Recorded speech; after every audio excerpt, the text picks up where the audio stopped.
नमस्कार, आप सभी का एक बार पुनः स्वागत है। आज हम बात करेंगे अर्बनाइजेशन की, नगरीकरण की, कि किस तरीके से नगरीकरण जो है पर्यावरण अवनयन का कारण बन रहा है।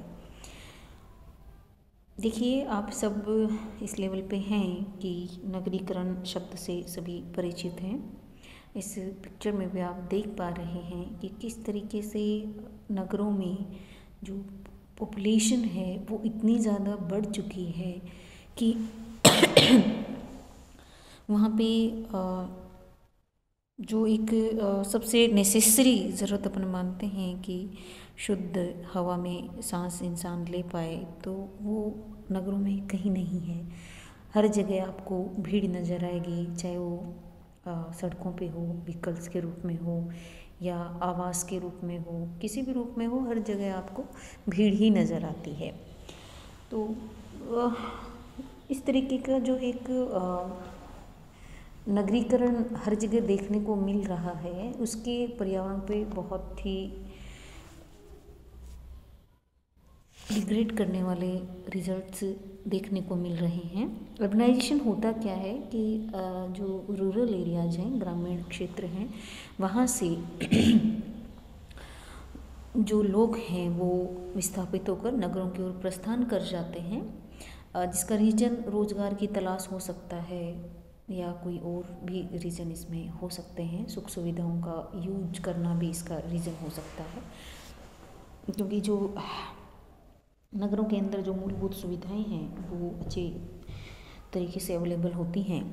सबसे पहले वहीं पहुंचती हैं सुविधाएं, उसके बाद उसका बाहर की ओर, गांव की ओर प्रसार होता है। तो उसकी वजह से जो जनसंख्या का कंसंट्रेशन है, ह्यूमन पॉपुलेशन है, वो सांद्रित हो जाती है, कंसंट्रेट हो जाती है, बढ़ जाती है। और जो पहले से ही वहाँ पे पॉपुलेशन होती है उसमें फिर और ज़्यादा इंक्रीज हो जाता है। तो वो फिर रिजल्ट के रूप में सामने आता है कि डेंसली पॉपुलेटेड सिटीज़, बहुत ही ज़्यादा पॉपुलेशन वहाँ पे हो जाता है। कच्ची बस्तियाँ देखने को मिलती हैं उसके आसपास के एनवायरनमेंट, क्योंकि हर कोई अंदर घुस नहीं पाता। शहर के अंदर महंगी ज़मीनें होती हैं, महंगे मकान होते हैं, किराए भी आपको ज़्यादा दे पे करना पड़ता है, तो अंदर नहीं रह पाते वो लोग। फिर जो मजदूरी वगैरह का काम करते हैं वो जो शहरी क्षेत्र के ऐसे एरिया हैं जहाँ पे जनरली कोई रहना नहीं चाहता, सुविधाएं कम होती हैं, उस जगह पे कच्चा पक्का मकान बना के और फिर उस जगह पे रहने लग जाता है और कच्ची बस्तियों का निर्माण हो जाता है।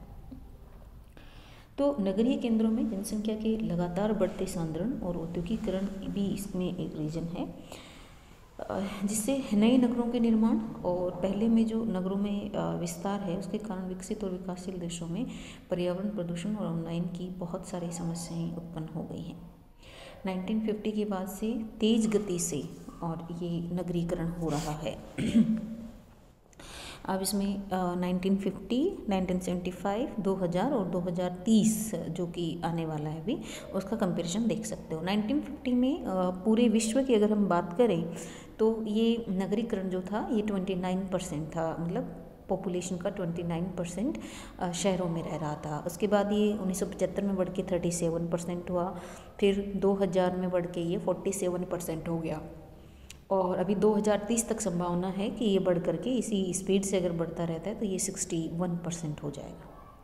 एशिया में भी आप इसमें देख सकते हैं 72, 24, 24 टू 37, 37 टू 55।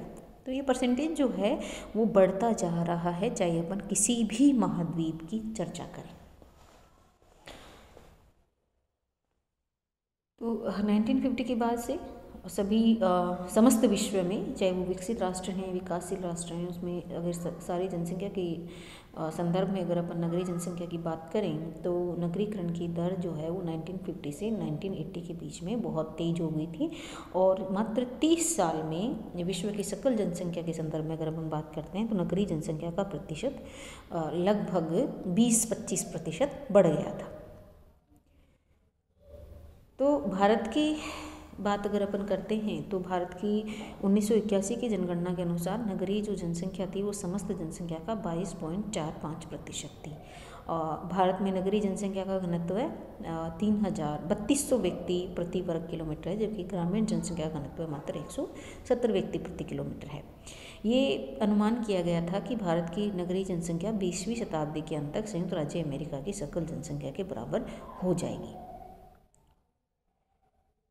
मात्र नगरीय जनसंख्या।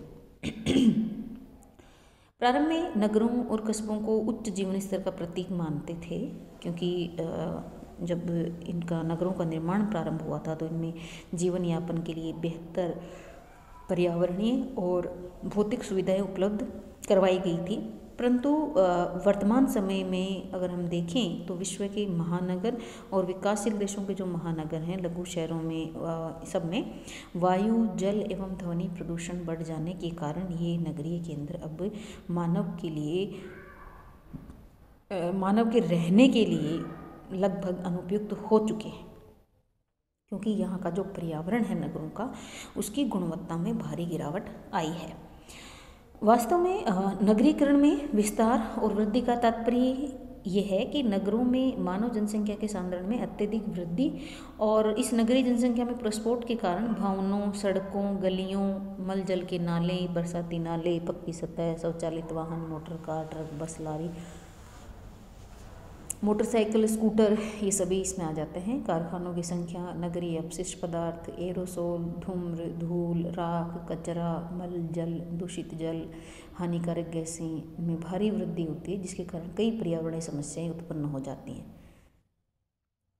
एक जल प्रदूषण का एक एग्जाम्पल अगर अपन देखें तो दिल्ली के पास से जो यमुना बहती है, उसका पानी ना नहाने लायक है और ना पीने लायक, जहरीला हो चुका है। उसमें जो जलीय जीव जंतु थे वो लगभग खत्म हो चुके हैं। वो मात्र एक मल जल का वाहक बन के रह गई है। दिल्ली शहर के जो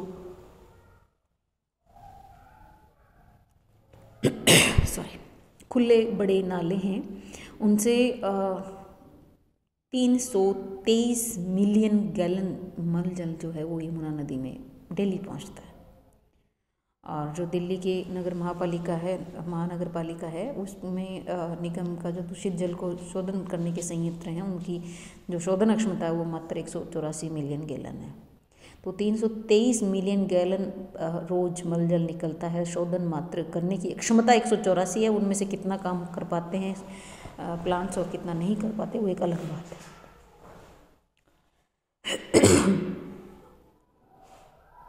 तो कानपुर के पास में गंगा नदी भी औद्योगिक स्रोतों से और नगरों से निकलने वाले जो प्रदूषक, उनके कारण बहुत ज़्यादा प्रदूषित हो गई है कि अब इसका जल भी पीने लायक नहीं है।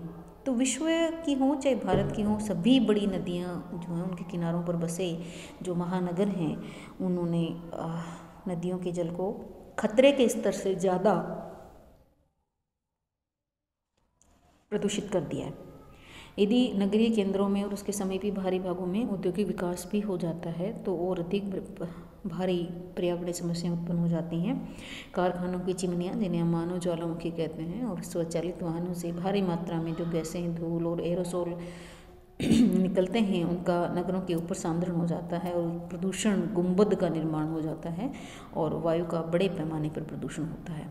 दिल्ली शहर के प्रदूषण का 60% जो प्रदूषण है, आप आए दिन अखबार में पढ़ते रहते हैं कि दिल्ली अभी इतना प्रदूषित हो गई है, इतना हो गई है, OD1 वाला भी वहाँ पे किया गया है। तो 60% भाग शहर में चलने वाले स्वचालित वाहनों के द्वारा ही होता है। तो कोलकाता, मुंबई महानगरीय क्षेत्रों में भी वायु प्रदूषण का स्तर काफ़ी ऊंचा है। और इसके अलावा जो अपन अपने राजस्थान की बात करते हैं तो जयपुर में भी स्थितियाँ बहुत बेहतर अपन नहीं कह सकते हैं, वहाँ भी स्थिति काफ़ी ख़राब है। और भी बहुत सारी चीज़ें हैं जिनके बारे में हम चर्चा करेंगे नेक्स्ट वीडियो में। आज के लिए इतना ही, धन्यवाद।